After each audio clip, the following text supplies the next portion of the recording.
So where do we go from here? Now remember the blue algorithm here that I was talking about, any large dump, and yes, we are there now.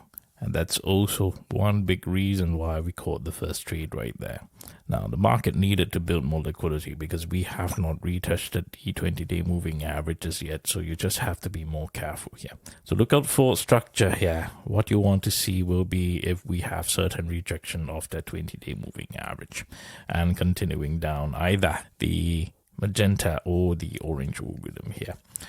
One reason why the bears have not made their move is also because it has to wait for the 5-day moving average to start trending down. But that can be advantageous for the bulls too. So you have to pay close attention to this.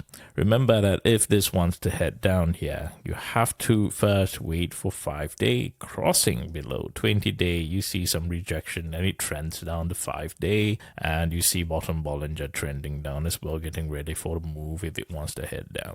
Now this is ideal situation if this wants to head down in a more sustained pullback. So just pay more close attention here and look out for that blue algorithm building more liquidity together with the orange here. 5-day starting to trend down. You will see more clearer structure right there. Ideally, we get some structure near to that yellow 636 and yellow 639 right there. So pay close attention to these levels, especially once you see that 5-day crossing or about to cross the 20-day moving average near to the blue algorithm right there. Nothing's changed. Just pay close attention and be patient for it to start building. Now, if this wants to bounce up here, you see liquidity that's already built here, where the